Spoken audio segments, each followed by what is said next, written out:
Yo, Shortbox Nation, this is Botter, and I'm here to tell you right now that con season starts early this year with the return of Northeast Florida's premier anime, comic book, and sci-fi event, Collective Con. That's right, Northeast Florida's largest pop culture convention returns for its 10th year on March 8th through the 10th at the Prime Osborne Center in Jacksonville, Florida. 10 years of Collective Con, they're pulling all the stops out to make sure this is a can't-miss event. And the guest list they got going, don't even get me started on the guest list. I mean, they've got A-list celebrity guests and voice actors from some of your favorite movies, anime, and video games like Elijah Wood and Sean Ashton, Ray Park, Trisha Helfer, Ross Marquand, Max Middleman, and Bo-Katan herself will be there, Katie Sackhoff. Tell me what other convention is giving you the opportunity to meet Frodo and Sam from Lord of the Rings, Darth Maul, and One Punch Man all under the same roof.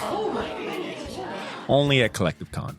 And if you're looking to get some of your favorite comics signed, or if you want to get an original sketch from some of the best comic artists in the world, well, you're in luck, because there'll be plenty of comic and creator guests there, like DC comic artist extraordinaire Clay Mann, Harvey Award-nominated illustrator John Taylor Christopher, Marvel and DC cover artist Chris Stevens, and acclaimed Star Wars author Timothy Zahn. They'll all be at Collective Con this year. And if you're looking to bring the family, or if you want to make a weekend out of it, you're in luck, because there'll be so much going on at Collective Con that weekend in the form of vendors, fan panels, video game tournaments, cosplay contests, after parties, and a bunch of fan events. You can purchase single and 3-day weekend passes now using the link in this episode's show notes, or by going to collectivecon.com to book your tickets and hotel. Buy your tickets now, and I'll see you at Collective Con, March 8th through the 10th. Now let's start the show. Ladies and gentlemen, I present to you the Short Box Podcast.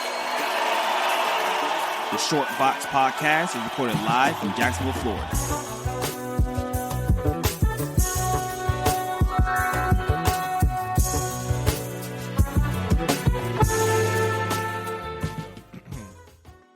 Yo, Shortbox Nation, welcome back to the pod. Oh, I should probably hit record on Riverside.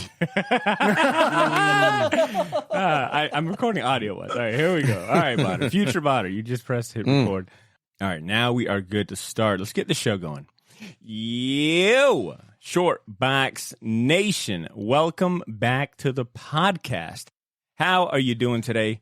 I hope you're in the mood to break every single time travel rule that you've ever learned through TV and film. We're throwing all that shit that Doc Brown taught us out the window. We're going to be doing a lot of rule breaking today. To all of our new friends joining us for the first time, my name is Botter. Welcome to the Shortbox Podcast, the comic review and talk show where you hear the best conversations about comic books and other forms of pop culture they inspire. This is episode 381, and today we're preparing for the release of Ant-Man and the Wasp: Quantumania, aka the official start of MCU's Phase 5. And we're going to be dedicating the first half of the show to Marvel's most iconic tyrant of time, Kang the Conqueror, who will be played by the very talented Jonathan Majors, who's already kind of given us a preview of what to expect. He played He Who Remains, an alternate version of Kang in the Loki season finale a few years ago. Really impressed me. Really has got me hyped to see what he does with the actual Kang. Now, if you're listening and you're already confused by all of this, or you're someone that has trouble making heads or tails of time travel, I feel you. Just imagine, though, how much of a clusterfuck Kang's comic book origin is, all right? Oh, Kang. Can we do the AKAs for Kang? Oh, my God. I'm going to get to that, because that would be its own episode. You can do a whole episode just about his AKAs. But look, no need to worry if you're someone that's, already a little intimidated by Kang and time travel. I've called in some friends to help with this episode, and we're going to do a damn good job. We're going to do our very best to help you make sense of Kang's comic history so you're ready for the movie. In the studio, sitting next to me, is the special Edmund Danzart. What's up, Ed? How you doing today? You deserve a round of applause because you're the dip champ. All right? My man over here, yes, sir, won an award at work for best dip. All right? Yep. We have like some work-mandated fun, and that involved a dip contest. That's kind of fun. Which I won, and surprisingly won, because everyone was talking about this crab dip. But always a crab dip. It's not only I won a cheap plastic trophy with a football on it, and they just turned it around so you didn't see the football.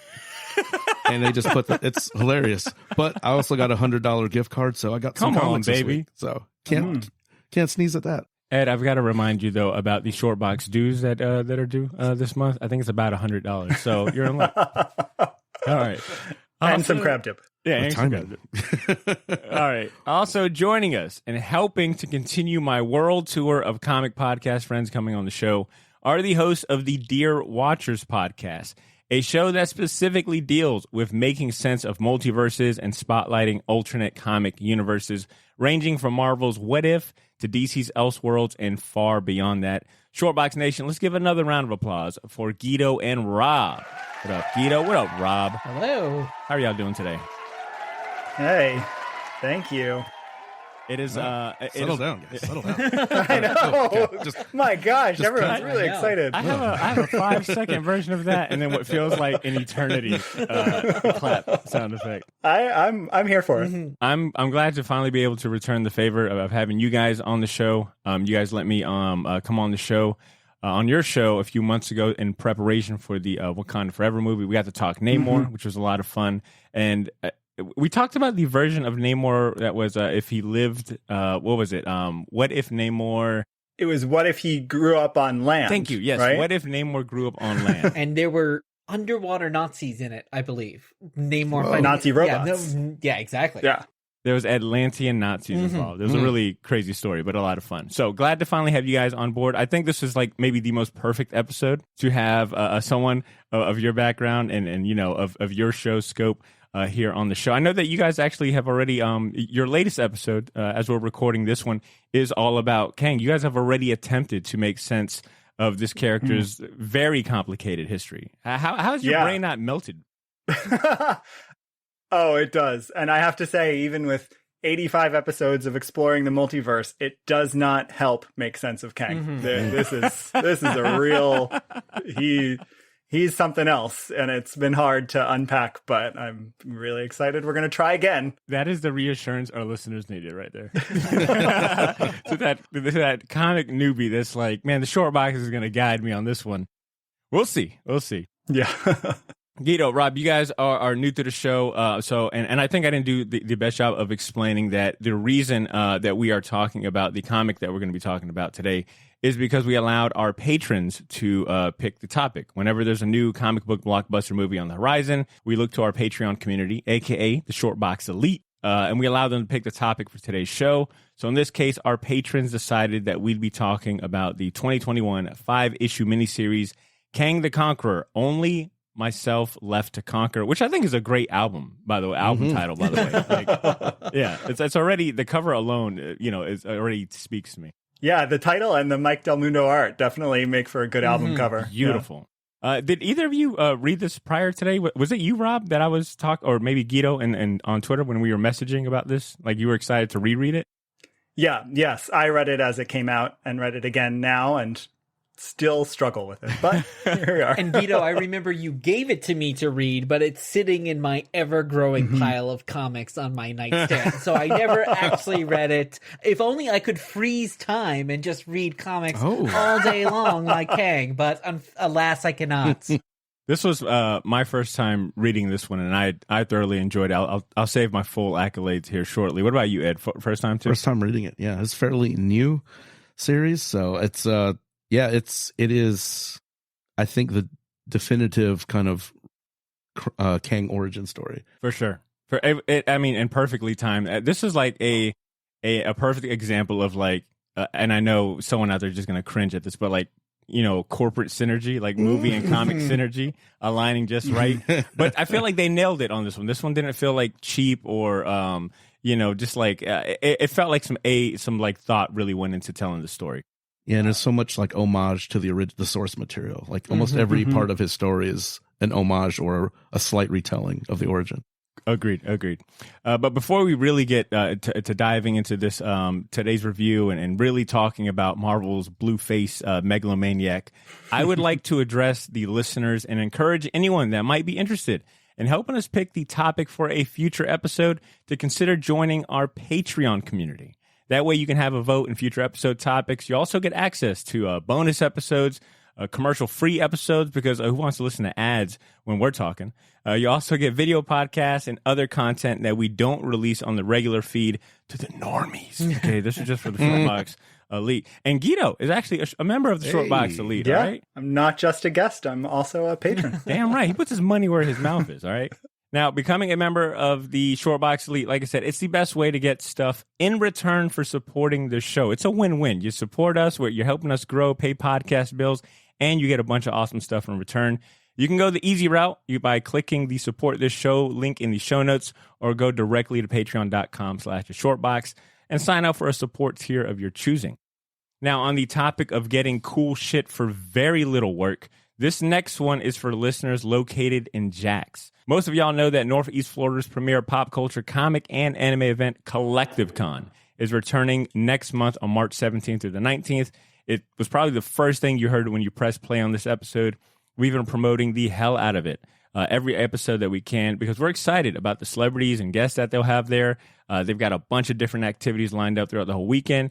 And most importantly, we want to see all of you in person. You know, we'll be there. So to entice that even further, we're giving away 2 tickets to Collective Con to one lucky listener.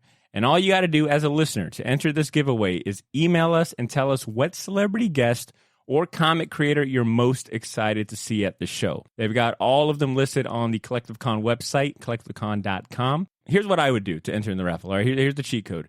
Go to the website, see who they got coming. It's right there on the front page or on the tab. They got a whole dedicated tab for it. And then shoot us a short email at theshortboxjacks@gmail.com saying something along the lines of, I'm excited to meet Sean Astin and my childhood crush, Amy Jo Johnson, a.k.a. the Pink Power Ranger at Collective Con. All right, sign me up for that. Email us before the end of the month, and you'll be entered in a raffle to win 2 tickets. It's as easy as that, all right? We're not asking you to do any more, any less. Hell, if you want, pause this show if you want, all right? Knock it out in 2 minutes tops. It won't take you that long, and come right back. We ain't going nowhere. We're talking about Kang, so we've got all the time in the world. With that out the way, let's get started on today's main topic, which is this really rad comic series where Kang spits in the face of Doc Brown, and he breaks the most basic time travel rule ever, which is don't ever bump into your past self because it'll only cause problems. And oh boy, does he cause a lot of problems breaking this said rule. Let me get some music going, and then I'll set the stage for those of you tuning in that have never read the comic we're talking about today, or maybe you just need a hyper-fast crash course on Kang. Kang the Conqueror is quite literally and figuratively as old as time itself if we're talking Marvel Comics time. He was first introduced in 1963 by Stan Lee and Jack Kirby in the pages of Fantastic Four number 19 as the oppressive Pharaoh Ramutut. It wouldn't be until the following year, 1964's Avengers number 8, that he would make his grand appearance as Kang the Conqueror, the alias that we've all come to know him as, and the role that Majors will specifically play in the Ant-Man movie. Those are, like Ed was kind of hinting at earlier, those are just 2 of the different aliases that he goes by in the comics. It really depends on the comic or the year or the person writing the story. That's where you'll start to meet some of these other versions that he goes by, like the Scarlet Centurion, a Doctor Doom-inspired alias that he adopts after meeting the famous monarch during one of his jumps through time. Then you've got his Immortus persona, and you can think of this as his final form. You know, Immortus is kind of an elder statesman supervillain with years of experience to reflect on, a lot of regrets bottled up as well. He primarily keeps to himself and likes to pull the strings behind the scenes. And of course, there's probably one of my favorite versions of Kang, and that's Iron Lad. And like the name suggests, he wears an armor that resembles Iron Man, and Iron Lad doesn't share the same dreams of galaxy-wide domination like Kang does, though. He's actually a founding member of the Young Avengers, which we talked a lot about on this show in episode 312 when we talked about Iron Lad and Young Avengers. Regardless of what costume or what hat he's wearing, at his core, Kang is Nathaniel Richards, a curious and very bored scholar from the 31st century who gets his name from his descendant, Nathaniel Richards, a.k.a. Reed Richards' time-traveling pappy, which is a whole convoluted and different story for another day. Kang is an opportunist. He is someone with a penchant for history and time travel, and as a young man, he grew very restless and bored of the utopian society that he grew up in. So he decides to seek thrills and infamy through conquering of different worlds across time and space using very advanced technology from his homeworld. Kang's powers, they don't include much in terms of superhuman abilities like you would think. He relies heavily on his genius-level intellect and he's got advanced armor from the future that grants him strength, energy, and force field projection. Cool armor perks aside, and above all else, Kang uses his mastery of time travel to not only topple societies, but he isn't afraid of jumping into the time stream at a moment's notice, especially when he's like backed in a corner by the Avengers or other heroes. Overall, he's a man that knows when to leave a party early, and he is the king of redos, all right? If he fucks up, he's going back and he's fixing it. Is that the Irish goodbye? He just leaves and dips. Uh-oh. See ya. To the time stream. Yeah. I'll see ya 20 seconds ago, or, some shit like that. In my opinion, I think the comic that we're reviewing today embodies the essence of Kang, and as Ed kind of hinted at, it offers new and seasoned readers a more modern retelling and consolidation of his history. Once again, it's titled Kang the Conqueror, Only Myself Left to Conquer. It's by writers Colin Kelly and Jackson Lansing, and you got art by Carlos Magno, and very beautiful covers by the ever-brilliant Mike Del Mundo. The story is centered around a young version of Kang, simply Nathaniel Richards at this point in time, who is plucked from his world by an older, broken, and very disillusioned version of himself, who is hell-bent on breaking this endless cycle of events that has led him to countless defeat, as well as the loss of the greatest love of his life, Ravonna Renslayer. And since this is a story about Kang, it is set across a bunch of different timelines and different key moments in Kang's life. But at the core of it, it essentially does try to introduce the reader to the origin of the character and the various personas that Kang's adopted and been known by.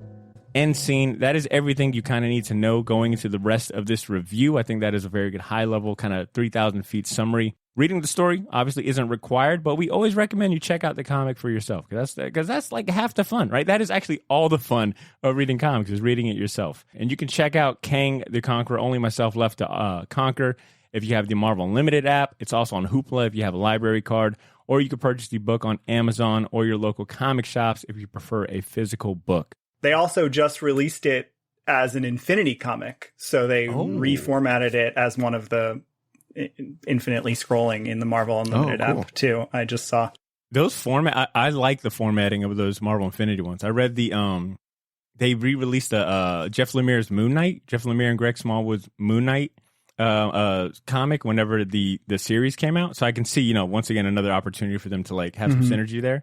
And it's a fun way of reading like an quote unquote old classic. Because that vertical scroll, like, first it messes with you, but then you're like, wow, they have a lot of different opportunities to move panels and different things. Yeah, it transforms it a bit. Yeah. All right, while we wait for Rob to join us, but he got kicked out. He got kicked out of the time stream. We were traveling through time, got kicked out. Guido, how about you kick us off, man? What themes did you pick up on? What are some of like the key topics that are explored in this comic?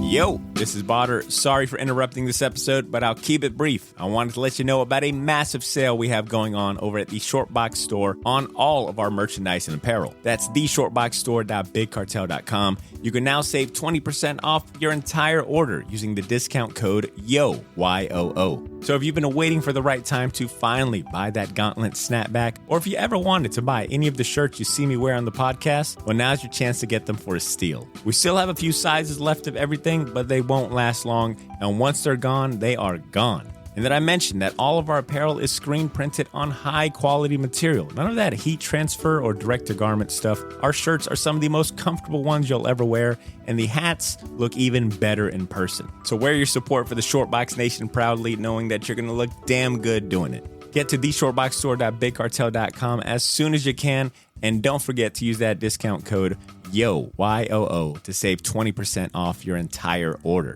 All of this information can be found in this episode's show notes if you want to get there faster. Thanks for not pressing fast forward. Now back to the show.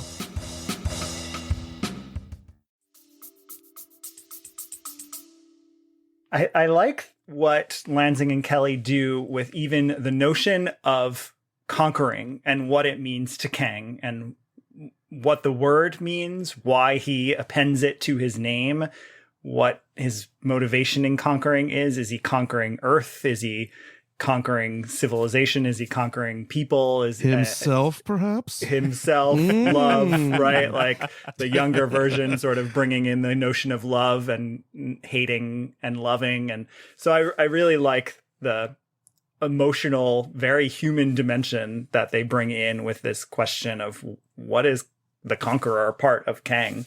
Well said. Well said. I'll add to that and say I think it's also a story of like regret.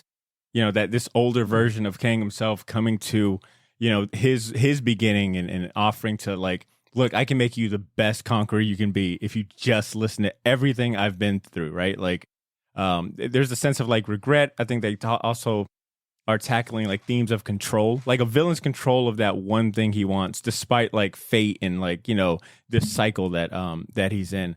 And then also I think cycles of like life and death and like bad habits too. Like Kang is literally a slave and subservient to himself in multiple instances. A little bit of a drinker in this book. Yeah.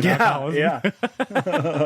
What about you, Ed? Would you add anything? Yeah, I would totally agree with you guys, and I would kind of piggyback on with kind of an obsession over an idea, because even though these Ravonas, when he's planting them out into the time stream, and even the ones he's meeting, they're not the same person, and there's like a sense of he's entitled to her love, you know, and to her like, oh, that we were meant to be, and it's like, who the fuck are you? You know, every Ravona that he meets is like running from him, beating his ass, or it's an obsession where it overtakes the whole reason he went back to his younger self, because like I said, he saw all this stuff happening. He saw the defeat from the Avengers, the defeat from the Fantastic Four, what's going to happen, but he's so consumed by Ravonna, he forgets. And basically, towards that last issue, it's like he's at square one. The kid you start with is like the guy that starts at the beginning of the thing. So it's like this time is like just a circle, you know, and even though he knows everything, even sitting in the sarcophagus for 20,000 years or however long it was, however crazy long it was with Apocalypse, he's still, and knowing I'm not going to end up like this guy. I'm not going to end up like this guy. I'm not going to be this guy. He ends up being that guy through all of that. Yeah. So it's that obsession, I think, that drives him. And then he becomes callous to it and becomes Kang the Conqueror. Then he's like almost requits. It's like, okay, this is who I have to be. Yeah. You know? Well said. I think at the heart of it is a story of that ask, how far would Kang go for love? He would do anything for love. Yeah. Whew, Ed, all right. That was very romantic. Good timing. He won't do that, though. I know, but he won't do that. Despite that being maybe his younger self learns a lot from that first version of himself that he meets. But the primary piece of advice his older self tries to bestow upon him is, kid, don't fall in love. If there's anything you listen to, be an incel weirdo. Be an incel weirdo, and you'll conquer the world. What a bad message. What a bad message this comic is. Luckily, young Nathaniel is a much better human being than that. And granted, he goes through some shit to chasing down love. All right, Rob, I see that you're back. You were able to find us in the time stream. Welcome back, brother. I did. Dr. Doom popped up. He had to fight him off. Exactly. Rob, how about you talk to us about the creative team? Were you familiar with Colin Kelly or Jackson Lansing or even the artist Carlos Magno? No, I wasn't. And so this was definitely my first time reading, I think, something by any of these creators. It actually reminds me, it's funny that it was written by a duo, because some of the kind of circular logic here was actually reminding me of Benson and Moorhead's work, the writer-directors that worked a lot on the Loki TV series. And they are known for kind of creating these very circular time loop kind of worlds in their films, and they explored a lot of that on Loki, and I believe they're going to be doing a lot of that in the next series of Loki as well. So it was very interesting. It's just funny that that you had this one duo and then this other duo kind of tapping into something very similar there. But I love the art, and I love the callbacks to, as I think, Ed, you were mentioning at the beginning, all these kind of callbacks to the origin story and all these direct references, especially to the Kirby art, going all the way back to the 60s with Avengers #8. There's a lot of direct references to that art, and seeing how while the central image of Kang has remained more or less the same over the years, how there have been these, very subtle tweaks to his appearance, to his armor over that time. Just something I just caught, like kind of rereading it this morning, is those, like when he gets the paint and the ceremonial paint at the beginning, that kind of, he keeps that motif through all his costumes, which I thought was a really cool touch that I don't think was ever addressed. I always thought that was kind of an odd, just those Kirby lines, he just puts those kind of lines wherever. But just having that touch, and the fact that he keeps that in all iterations of Kang, he keeps those two lines, so you see that the impact of what that moment meant to him. When Kirby first drew him too, back in the 60s too, we see that the blue face is much more of a mask. There is that flesh that we kind of see around the eyes. And I like that they incorporate that here. And it almost shows us him losing his humanity as time goes on, because it becomes more and more of a complete mask where we can't even really see his facial features. But early on, we can still see, this is still kind of a guy under the mask. It goes from like the face paint to like the mechanical look. Totally. Yeah. Ed, what did you think about the art? Because I'll say this was my first introduction to this team, period, from the writing to the art itself by Carlos Magno. Carlos, I'm not too familiar. I know he's kind of that wave of these awesome Brazilian artists that have been working for Marvel in the last like 10 plus years, but he kind of reminds me of like a Mike Deodato kind of junior kind of style, and Jim Chung of Young Avengers. And the page layouts are awesome, like those flashbacks where Kang is fighting like the Fantastic Four, those kind of like, they're kind of like multi-paneled splash pages. I love those like long kind of horizontal panels. It's very cinematic. Big time. And like I said, here's the color themes. Espen Grundtjern. Look, that's not bad. Espen Grundtjern. Yeah. His art with this gentleman's colors, it's perfect. Like I said, it's kind of that high tech coloring that kind of matches the character, of that kind of aesthetic. But I wasn't familiar with any of these folks. Mike Del Mundo, of course, but Jackson Lansing, and I read that he was he started in video game industry. Oh, cool. Kind of like with EA, and he's like kind of like an advertising marketing guy, but also a New York Times bestseller, does everything. It's like, this has a lot of talent. I'm definitely going to keep an eye out on this guy, because he's fantastic. I'm sorry, I was just going to add, Lansing and Kelly are writing the Captain America, the Sentinel of Truth, so that, there's the Steve Rogers and Sam Wilson parallel titles right now. They're writing the Steve Rogers one, and it's awesome.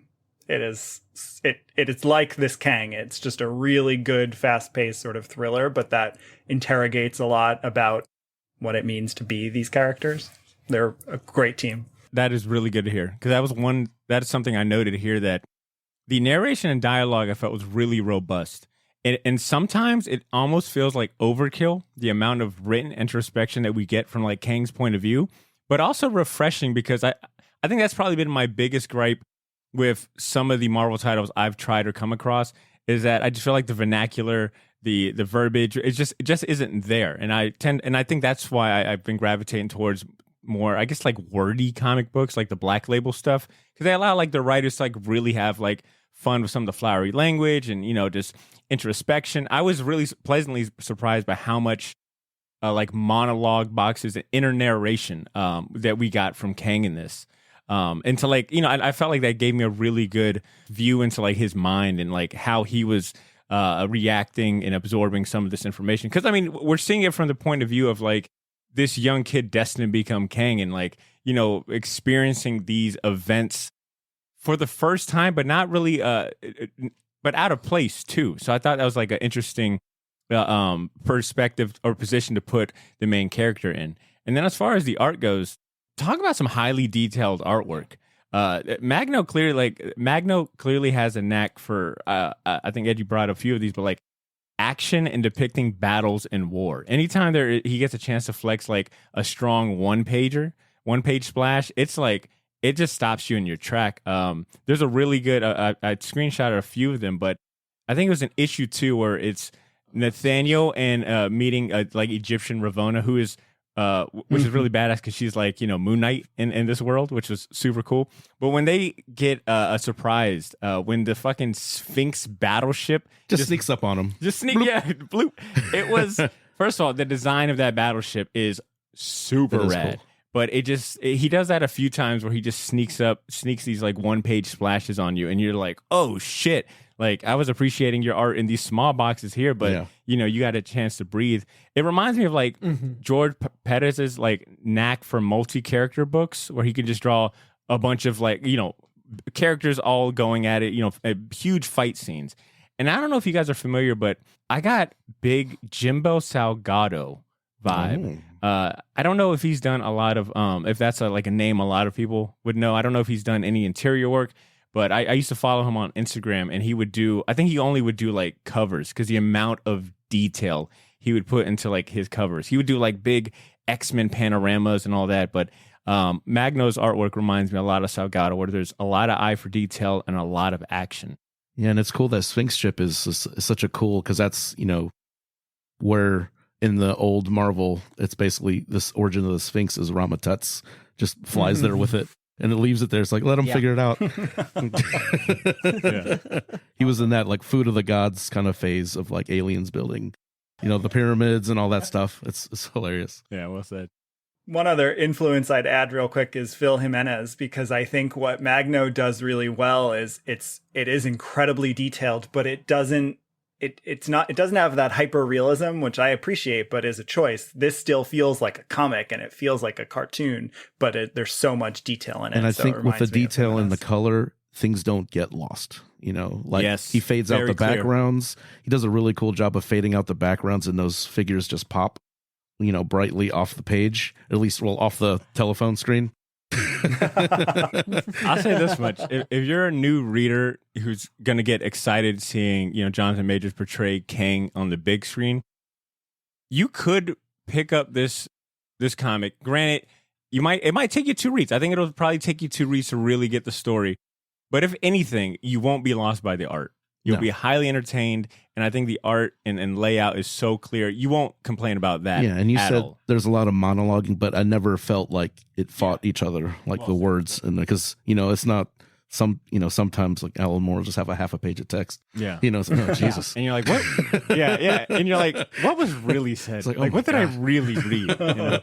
Yeah, and this is a character who we talked about before. He was in that sarcophagus for how many years? Like, he's alone with his thoughts. It makes complete sense that he would have these monologues, that he's read every book that's ever existed. So it makes sense that he has that more verbose style. So it feels like it fits with the character. So it's not incongruous. I think that's sometimes the feeling where it's like, why is this person talking so much? They wouldn't be talking. He's got no friends. Okay, this is exactly, that's what Kang would do.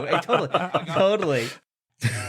Guido, how did the comic sit with you? Like, did you like it over? I mean, we talked a little bit about it being a little confusing, but overall, like, that aside, did you like it? Was there any like standout issues, panels, pages, or moments? I love it, and I think that it bleeds together well. I can't really separate the 5 issues. It feels like one whole story, and I think probably a favorite piece of it to me. Well, I'll choose 2. One is the presence of Apocalypse. I'm a huge X-Men fan, and so I think that was just a really cool detail. And it makes total sense, and especially because later in Kang, there is all the stuff with the Apocalypse Seed and the Apocalypse Twins in Rick Remender's run. So it makes sense that they're building this connection early on, which I think Lansing and Kelly do really well. They take these little tiny Easter eggs and then stretch them into a meaningful plot. And then the other thing I love is the Ravana becoming sort of infinite and then having resurrection through that. I think is really cool. Is it me? And I don't want to start any controversies here, gentlemen. Come on, Ed. You know what show you're on. Is it me? Or does she get whiter and whiter as the comic? She's like she started as Egyptian, and then she's a big blonde-haired lady at the end. Yeah. What is going on here? Kang. Yes. Ed, are you saying that Ravana is symbolic of America's whitewashing of Egyptians? Interesting. Another layer, gentlemen. Another layer. Let's peel back this onion. Yeah. I love that. Solid finds. Guido, that was a really good call back to to Rick Remender's. I forgot all about Rick Remender's main Avenger story was dealing with like Kang and Apocalypse, which at the time I felt was like, man, those two, yeah, it makes sense. Like there's something about how old them two are that when we get to issue 2 of this comic, and that was my favorite issue. Not only was it like a cool callback to his first appearance in Fantastic Four and him being, Pharaoh, but to work in Apocalypse, I love anytime you get reminded how old Apocalypse is and how he is like on that upper echelon of like, Marvel baddies. He's not only like one of the X-Men's best villains, but overall, like speaking across like the Marvel universe, this guy has gone toe to toe with like, he can go toe to toe with any major baddie. And to see him go like toe to toe with like a Time Lord like Kang and like best him, yeah, that issue was by far my favorite. So thank you for reminding me. And I really wanted more from this series. That is the only downfall of it being kind of like synchronized to Ant-Man and Wasp, is that you don't get to see a good idea like this, like breathe a little more. Even though I feel like they did such a good job of giving us a complete story, I really don't know where else you would go from there. A Council of Kangs. Back in the day. Mm-hmm. Yeah. Overall, fantastic stuff. Rob, I want to hear from you. What did you learn about Kang specifically? Like any major takeaways, or do you view the character differently after reading this? The biggest takeaway is actually on, I think it's page 1, and it's kind of his thesis as a character, which is there's this Alexander the Great quote, and it's this kind of quote that I think a lot of us have heard in some context before, that Alexander has conquered the world basically, but he's weeping. And in this case, it's not that there are no more worlds to conquer. It's actually kind of turned on its head that there are these other worlds that he knows he'll never be able to conquer. And I'm almost getting then from Kang some similarities to billionaires in our world, where okay, you are a billionaire. You control a social media platform. You have every possible thing you could want in the world, and yet you really want to be liked. Are you talking about the really phallic-shaped rocket that was made? Exactly. It's like, fuck this planet, I'm out of here. Few similarities, yeah. But at the end of the day, you can control the world, you can have everything you want, but you want to be liked, or you want to have that love. There's something that he's Lex just Luthor. Can't He's our Lex conquer. Luthor. He's going to be him. Mm-hmm, he's going to shave his head. Totally. Solid. Yeah, that was a solid observation, Rob. And we had the right people on for this show. I gotta say, Rob and Gator, you guys been killing it. This story really put an emphasis on the conqueror part of Kang the Conqueror. That's not just the badass like tail end of a name, but that is like him at his core. I guess for me, it really emphasized what I took away from this is how tactful and dangerous Kang is. Like he's always just been kind of a character that's, his costume is kind of funny. First of all, his costume isn't like, it doesn't like, in my mind, like entice like fear or put, the fear of God in you. It's kind of a funny, you're like, are you wearing a robe? What do you want, a dress? What is that, a skirt? What's going on here? Thigh highs, my man. Thigh high boots. He's got like a big silly kind of like gun that Cable would rock. As far as green and purple, there's so many villains with green and purple, but he's probably not higher on the list of that. It's not the Joker. It doesn't pull it off like the Joker. Yeah, exactly. Kang is not menacing, I think, at first glance, but the more you read into him, especially like in this comic series, you understand like the danger comes from how tactful he is and how he's able to adapt to whatever timeline he is to accomplish his ultimate mission of like conquest. Like he is the most dangerous example of like what is it, like the white man's burden, quote unquote the white man's burden, like this innate desire to just fucking conquer shit. And it's what I hope to see like front and center in the movie. I really hope we get to see like Jonathan Majors portray like a very like militaristic tactician badass. To me, it made him a bigger threat because I didn't read too many Kang stories and always thought time traveling characters are kind of like almost a cop out. They just show up whenever they want. It's like it seems like a lazy way to fight, like a Booster Gold, like just kind of a douchebag from the future coming back to be cool. I never liked the design too much. I love Kirby stuff. I love MODOK, but never really was big on Kang's look. But this fleshes him out. This gives him like a tragic story where you can see okay, this is why he's doing this. You can see his intentions, but they just get through his own arrogance, through his own ego, through his own obsessions. He fails. So we've only seen like the failing parts because he always gets beat by the superheroes, but to see him actually, this is when he was the conqueror, not just a name because it sounds cool. It's like, I'm the conqueror.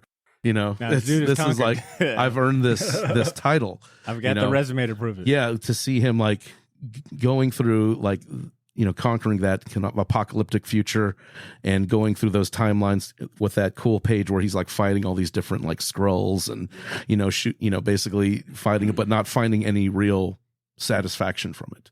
So even though he is dominating in this world, it's like, well, I still got to go back. Still got to go back. Yeah.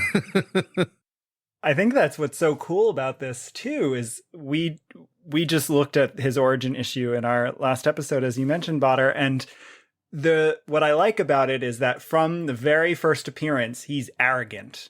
And that's what sort of sets him apart. He doesn't have too much personality. It's a classic Silver Age story. There's not a lot there, but it's clear that he is super cocky. He always shows up lounging with his hands on his hips. Yeah, he doesn't give a shit. Like, he doesn't care. And this series really tells us why he doesn't care, right? He can sit in a sarcophagus for 26,000 years. He doesn't give a fuck. He has all the time in the world to do what he needs to do to conquer everyone. So it speaks to that personality, which I think we are seeing in Jonathan Majors a little bit, is just that really self-assured, like, I don't really care about you people. Yeah, and what's with all these people living in utopia and hating it?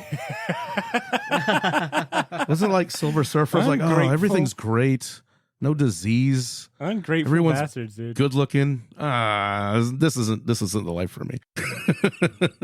I'm glad that you brought up Jonathan Majors. It really is two separate people that he's playing. He Who Remains looks like it is a vastly different take on what we're seeing. What we're going to get on the big screen with him playing Kang. I think that's what's going to be cool, is to see different versions. And I actually think we'll see more than one version in Quantumania and beyond. I think we're going to start to see other Kangs. I think we'll possibly end up with that Council of Kang story where he's trying to kill them all, the Prime Kang. So what'll be neat is to see those subtle ways that he shifts the personality slightly to depict these different versions. And I think He Who Remains is going to be a pretty different performance from what we end up with, because He Who Remains has literally been the last person alive and has just been sitting there for eons. So that's a little different, obviously, than the Kang character. So I'm so excited to see how it shows up in the personality and the performance. And the reviews so far have been astounding for Ant-Man in terms of Jonathan Majors' portrayal of Kang. I'm reading that he's nailing it. He's menacing. He's like, he's posing a threat. Like, he is kind of like that main central villain that the MCU has been missing in the last phase. And it's interesting to see, how I felt like Thanos really set the bar very high for any future villains. And, Disney, MCU's, whatever, their approach now, the MCU's approach now to filling that void is, all right, well, let's not just give them one really badass villain. Let's give them, multiple versions of the same villain and multiple universes to deal with. And now. I think that's going to be a very fresh take, because you'll never know what version you get, and if Jonathan Majors nails it, which I think he will, I think it'll keep us on our toes. I want to stay on this on the movie topic for a quick second here, because before we hit record, me, Rob, and Guido were talking, and Guido, you had a very interesting prediction about the movie. You are someone that apparently likes to go, above and beyond and shoot for the stars when it comes to MCU predictions. And I want, if you will do us the kind honors of gracing the Shortbox Nation with your prediction for Ant-Man and Wasp. What do you think's going to happen? I think we're going to see the Young Avengers. Cool. It could be the Stinger. I don't think that the movie is going to be the Young Avengers. Iron Lad. But I also think that we have enough pieces aligned on the board. That's we true. we have Isaiah Bradley's grandson. We have Kate Bishop. We now have the entrance for Iron Lad in Kang. We have Cassie Lang. We know that we've met a young Wiccan. So we have enough of the pieces. I don't think they're going to play around anymore. I think that Young Avengers are going to be here. I think what's interesting about that prediction is you've named every single piece that we've gotten, and the only one that we would be missing is Iron Lad. And if we're dealing with a movie about, introducing Kang, what better time than to introduce the last piece? So I love this prediction, and I wouldn't be surprised. Actually, I'm rooting for us to meet Iron Lad. That'd be great. Yeah. Gents, I got one more question while we're on the topic of Kang. Not necessarily about the character himself, but reading all this time travel story got me thinking. If you had a time machine and you could go back in time to one major event in comics, where would you go? Like think about any of the creators you could meet, the issue ones that you could go back in time for. Like, what would you do with a time machine in terms of like a major event in comics? Ed, what would you do? Oh man, that's tough. Like I said, I lived through the 90s image boom, so I got to experience that as a kid, so that was pretty cool. I would probably have to go, I honestly would have to go see the Architect. I'd have to go see Jack Kirby, Prime Kirby, like Fantastic Four 1, era, just to see all those guys, in their prime. That would be the highlight for me. I'd like to meet the King at his prime.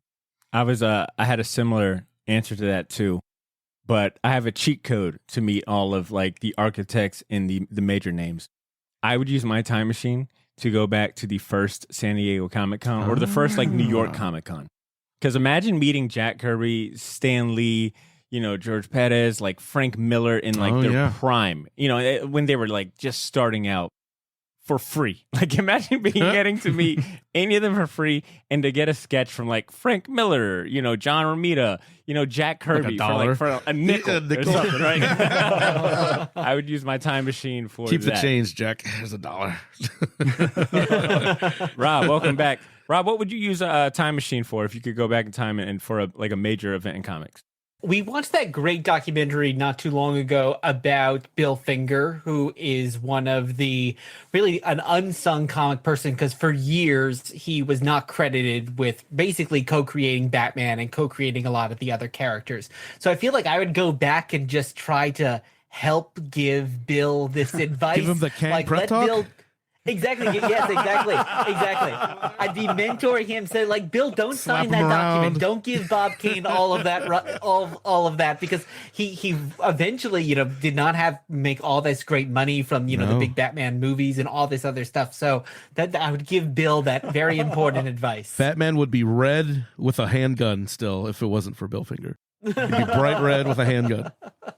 I like that. So you would essentially go back in time and become Bill Finger's lawyer. Yeah, totally. Yeah, and I'd have him give me some of those early Detective Comics while he's at it. I gotta very help myself too. But yeah, exactly. Time lawyer. Wow. Rob, same question to you. Oh, to me. Sorry, Guido, same question to you. That's okay. We're sharing a screen now, so it gets confusing. So I would go to 1975 because I would assume I'd be a comic fan at that point, and to experience the transformation of X-Men that comes with Giant Size X-Men #1 is just unfathomable to me. I can't imagine that switch from Silver Age to what we all know as the X-Men is so massive and totally rewrote my favorite comic property, X-Men, and by virtue of how impactful it was, really changed comics overall. So I just think to experience that as it's happening would be really cool. And I also have an issue then of Giant Size X-Men #1 because it's one of my grails that I don't have. It's like 50 cents a pop. You just grab a bunch of Guido, you've been killing it with the well thought out answers. That is a really well thought out answer. Thank you. My second pick would have been to go back in time to possibly witness the witness Gwen Stacy's death in comics. Mm. Because you think now about like the different characters, like how death in comics is meaningless, right? Like, we might check it out, we might pick it up, but we all know like it'll come back in a week. They'll come back in a week, or whenever the next big movie is, they'll bring this character back. Kryptons hibernate when they get their ass kicked. It's like they're dead, right? But like the shit that I've read when it comes to Gwen Stacy's death and that being such a monumental moment in comics and like really sparking outrage for like, as a new novelty in comic culture, I think that'd be really interesting to watch. Okay, since we're doing, I'll piggyback off that and do that death in the family toll number if they want to kill Robin or not, just to see how that was wild that happened. Oh, I called that as a kid. Keep calling him, kill him, he sucks. Ed's going back in time and running up his parents' phone bill. That's crazy.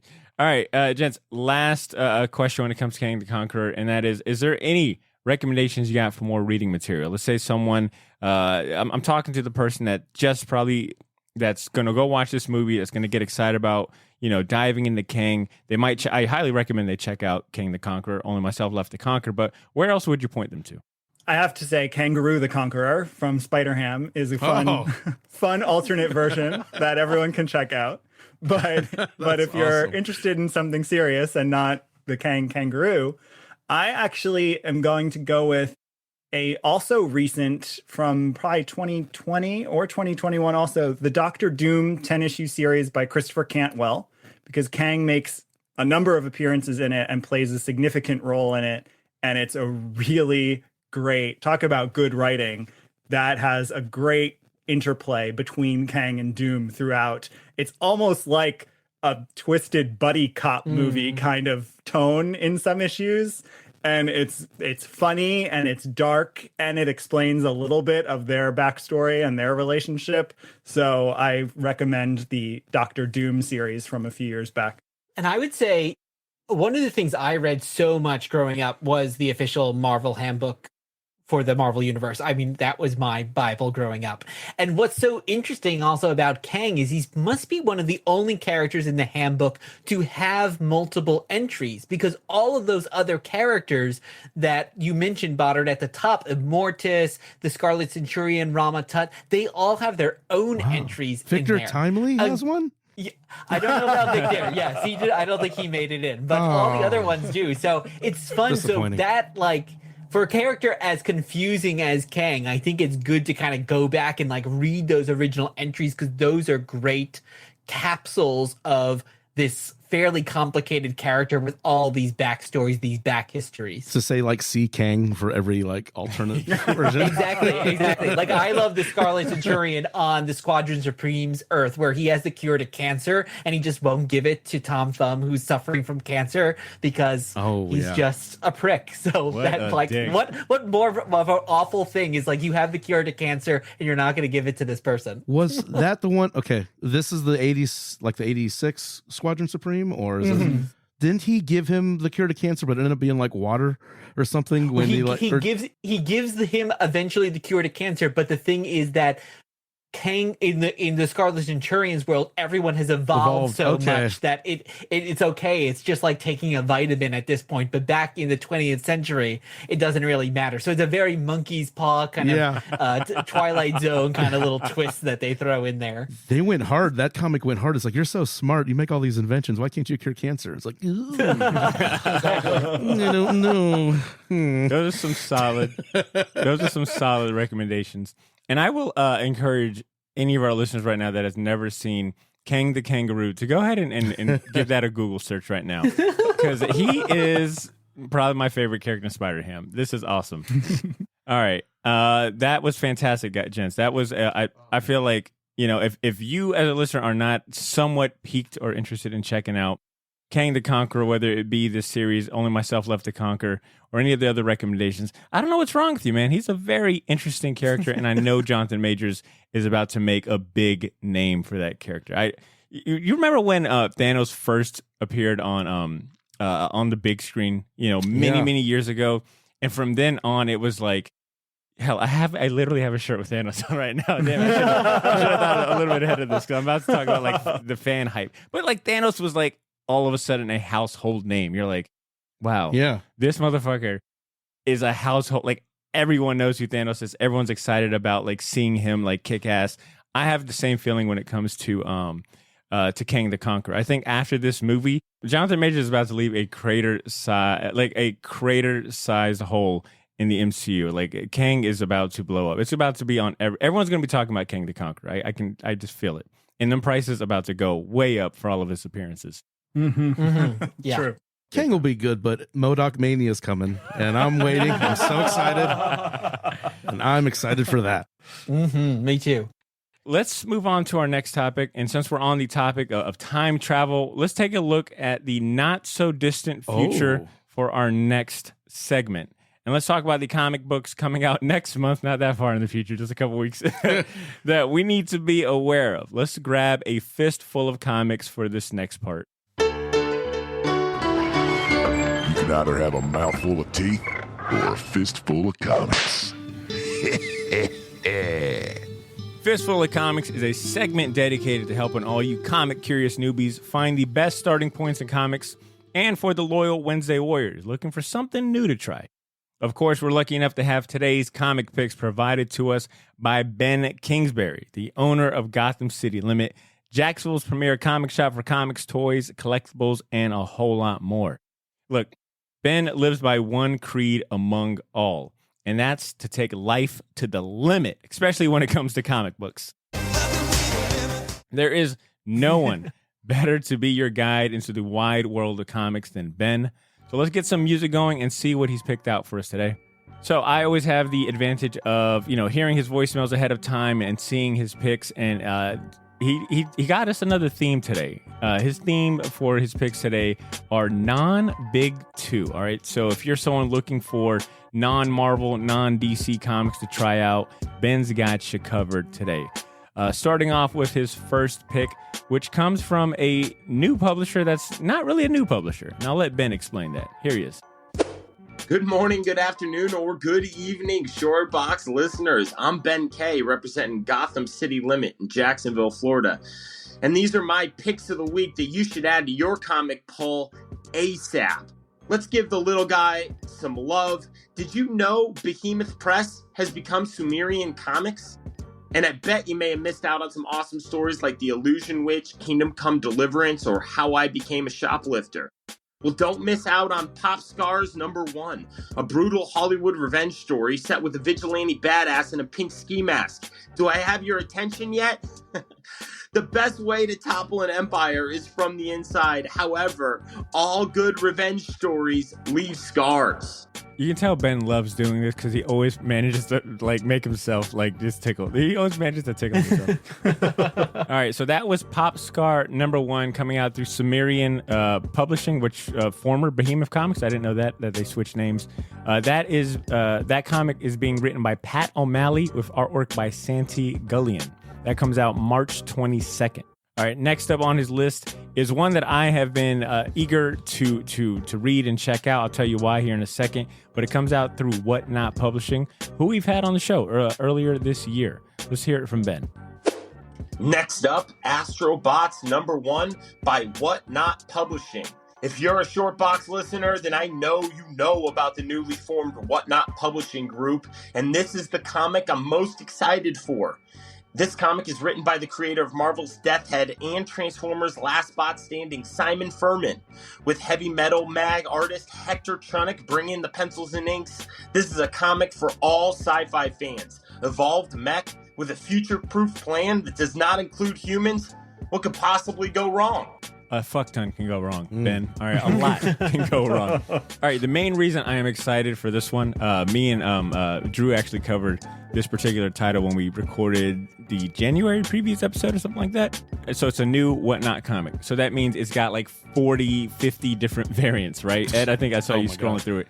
But one variant in particular comes with an action figure of the main robot in this new series. It is such a cool looking figure. I'm hoping Ben can order that for me. But once again, that was Astrobots #1 by Simon Furman and Hector Trunick. That comes out March 22nd as well. And last but not least on Ben's list is a brand new one. All right, another new Image #1, and you know how much we love new Image #1s. And last but not least, Image Comics presents Forged #1, a team up of ultra-lethal Imperial vixens, a cabal of sensuous space witches, a bug stomp on a distant hell world. This is The Forged, described as a squad of planet-smashing super soldiers who take no prisoners, embark upon an over-the-top pulp adventure of sex, violence, and sci-fi, inspired by Conan the Barbarian, heavy metal, and apparently all the other comics I used to hide from my parents. Get a copy of Forge added to your pull now. Another week is come and gone. However, I'm still Ben K, representing Gotham City Limit in Jacksonville, Florida. Remember, with great power comes great responsibility, and always take it to the limit. Imagine this version of Ben going back in time to his younger self, right? Like, imagine like the energy between them two and the amount of yelling between the two. You gotta listen to me, man. No, you gotta listen to me. You know? All right. Gents, of the 3 options that were presented to us today, which one are you most interested in? Which one are you going to put on your poll? Ed, what got your attention? Well, I do like everything that was mentioned in The Forged. So it's a toss-up between Forged and Popscar. I'm probably going to get all these, honestly. These all are like right in my wheelhouse. He came through on this one. But Forged one is probably, if I had to pick one. You're right. This list definitely felt like the Ed starter kit. If you've ever wanted to get comic books that Ed would probably read, it'd probably be one of these. All right, Rob, what about you? Yeah, Forge sounded really good because I was getting a Starship Troopers vibe, and I like that heavy metal vibe too. But I'm gonna go with Popscar because I love a Hollywood story and I love a revenge story, and this obviously has both. So I think that's where I'm leaning. Good stuff. What about you, Guido? I'm going with Forged also. I will read anything Greg Rucka writes, and the world he created in Lazarus is one of my favorite indie creator-owned things, and Forged sounds like it has the potential to be another really amazing world with cool mythos. Good stuff. I'm going to double down on Astrobots #1, not just because of the cool action figure they made of the main robot, but also because I missed out on the I feel like I missed out on the Transformers like hype and train in the fact that it is being written by maybe like one of the most premier mech/robot comic writers, Simon Furman. I think this is like my good jumping on point to like get into the world of like mechs and comics. So Astrobots #1 for me. But I don't think you go wrong with any of these on Ben's list. He's always given thought and attention, and I love the theme of going for the little guys. Even though Image and whatnot are definitely not little guys in the world of publishing, but love the angle that Ben went with this. And that is our segment, everyone. If any of those grabbed your attention, please go hit up your local comic shops and get your pre-orders in now. And a big shout out to Ben for the help this week. And remember, even if you don't live in Jax, you can still take it to the limit by shopping at GothamCityLimit.com for comics and exclusive variants you won't find anywhere else. Before we go on break, I want to go and say, Ben, Guido, thank you guys so much for your time. You guys were, I couldn't imagine a better set of guest co-hosts for an episode like this. I will advise any of our listeners that loves stories of the multiverse. If you're a fan of Marvel's What If or DC's Elseworld, please check out the Dear Watchers podcast. I'm going to have links to their, their Twitter, their Apple Podcasts and Spotify in the show notes so you can easily follow them along. But Rob, Guido, how about, if you don't mind, do you mind telling us what you guys got up next in terms of topics and on the show? Yeah, our next episode after recording, which will be out by the time this is Young Avengers. So we're staying in our Kang celebration for a few weeks with Quantumania hype around us. And then I think we might move into the Milestone universe for the first time, DC's Milestone stuff. Oh, yeah. But we get to hear from one of your favorite characters, Botter, or your favorite Kang, Iron Lad, on that episode. So yeah, excited about that. Yes, and thank you for having us. It was a pleasure to join you guys. Excellent. I'll definitely be reaching out. Whenever the occasion arises. All right, listeners, we're gonna keep our next segment short and sweet. We're just gonna do champions, but first I want to take a quick music break. I want to stretch our legs, refill our drinks. So we're gonna play some music. I'm kind of feeling like we're going to play some music from our guy, DJ Crumbs. So enjoy the music, and we'll be right back.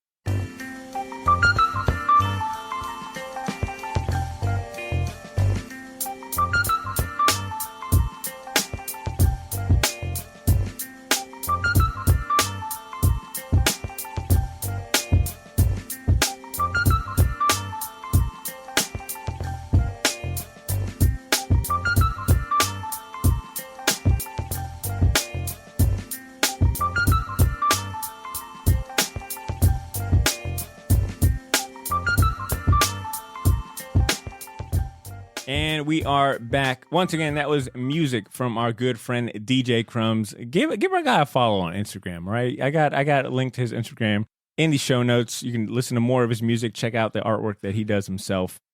And moving on to our next segment, which would normally be emails. We don't got any emails to read today specifically, but I'll use this time to remind everyone that we're always looking for emails. All right. So if you end up watching Ant-Man and the Wasp and you got some thoughts on Kang, or if you end up reading the Kang comic book that we talked about today, shoot us an email. Let us know your thoughts on that. And I'll also remind you that if you live in Jax or Northeast Florida and you want to attend Collective Con, try your hand at winning some tickets. All right, we're giving 2 tickets to one lucky winner. All you got to do is tell us what celebrity guest or comic creator you're most excited about seeing at Collective Con. You can see the full list of guests that will be in attendance at collectivecon.com. Just shoot us a short email. Just tell us, hey, I'm looking forward to meeting the Pink Ranger in person, or I'm looking forward to seeing the man that saved Middle Earth in person. Right? I want to see Sam in person. That email, once again, is theshortboxjacks@gmail.com. Or you can just shoot us a DM on Twitter or Instagram. Just let us know that it's okay to read on the show. While you do that, it's a perfect time to tell you about the best entertainment options worthy of your time, personally backed by us. It's time for Champion Season. It's time for Champion Season.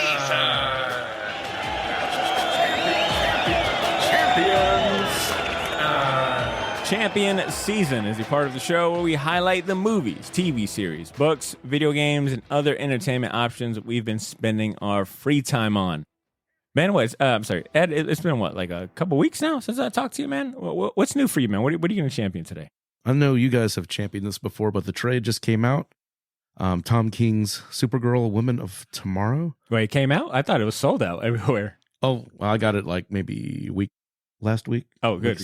Yeah, I know it's been kind of hard to find lately. I think I got it on the release day, so it was on the new rack, so I just yoinked. Smart man. And the second one it's totally unexpected. Oh my God, I have not read my copy yet. What is it? Archie versus the World. Ooh, that looks so good. This is a fun comic. It's basically if you took Mad Max and Fist of the North Star and put the Archie characters into them, all redesigned. I love the redesigns. I love this. And it's really good thing. It's a one shot, even though I would buy more copies of this. That was the most disappointing part, was that? Yeah. I would read more of these. These are great. Story by Aubrey Sitterson and the art by Jed Doherty. It is really, really fun, silly comic. If you like Archie as doing his best Kenshiro from Fist of the North Star impression, you have Josie and the Pussycats is like Amazons in a bar band. But a lot of anime tropes, a lot of Mad Max tropes. Really fun, quick read, fun kind of storytelling, like 2-page layouts in here. It's just, if you want something fun to read, no commitment, definitely pick that up. It's a fun idea. Archie always kills it with their kind of multiverse stuff. But those are my 2 for this week. Solid picks. I think the Archie Archie Comics probably has the most fun with their property. I mean, it really feels like whatever they come up with is usually going to be really good, and you could tell it's just, it's just going to be a good time. This I remember seeing this a few months ago when me and Drew first started doing these monthly preview episodes. We'll just flip through the catalog and talk about all the cool shit that piques our interest. And this is one of those things that caught my eye. So as much as it can be difficult flipping through a previews because you're like, I don't need all this. Yeah. I can't put myself through poverty. This was one that caught my eye, and I'm glad it's a one shot and it looks awesome. Yeah.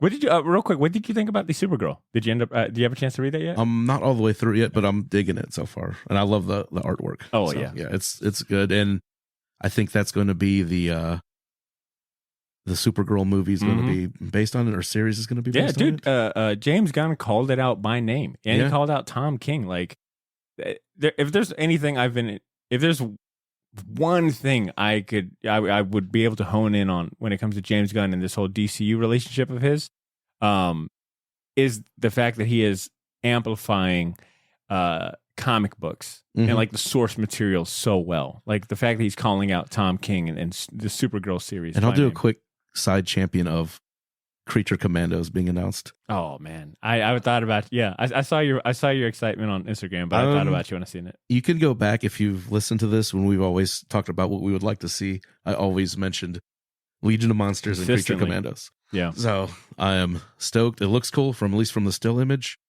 and like I said, with the another one I'm just curious about is the Authority. Because they're Wildstorm characters, even though they've been folded into DC, and you have a Batman and Superman analog on the team. Yeah. So, and I don't know if it's going to be like boys in space, because that's, if it's going to be that kind of vibe, because they're pretty rough, raunchy group. So, but those two were like, So I guess I'll just champion his announcement, like, for sure. That slate. It's like, okay, this looks very interesting. Yeah, it got me hyped. All right, my two champions. I got two for you today.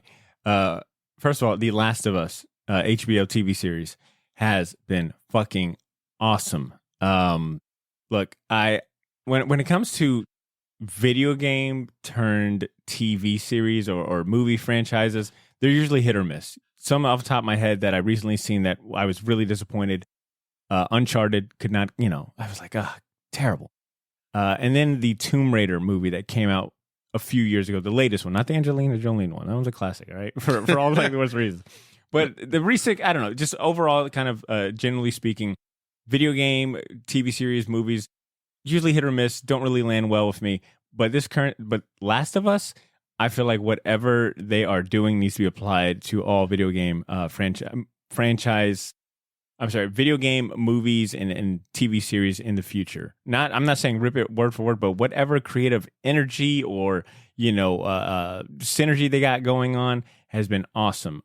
It is up to episode 4, and this latest one might be my favorite. Man, I mean, I've been thinking about the show all day. If you've played the first game or even the second, if you've played the games or had any interest in the games and you were just like, I don't have the time to commit to playing these games, well, God damn it, just watch the show. It is really, really well done. Very faithful, but at the same time, like exploring like certain, like expanding on characters and backgrounds and, inserting new things to kind of keep it fresh. So even if you have played the game and you know it from top to bottom, there's something new for you in the show.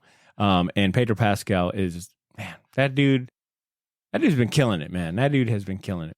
And my second champion on the topic of DC Comics, I have decided I have started reading Animal Man by Grant Morrison, and Classic. I started with the 30th anniversary deluxe edition, book 1. It was made available on the DC app on the Ultra subscription, but you can also buy it for like cheap, for like $22 on Amazon.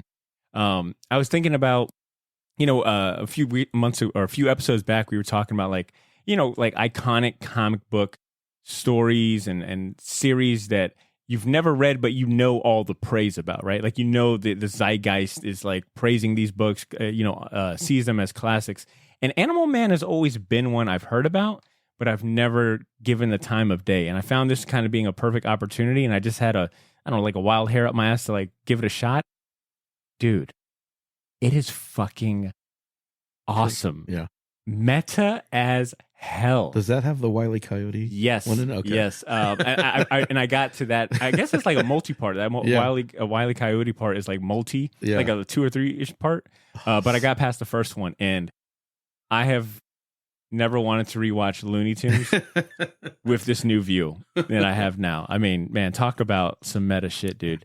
Animal Man, man, such a it's like you want to talk C-list characters. Animal Man.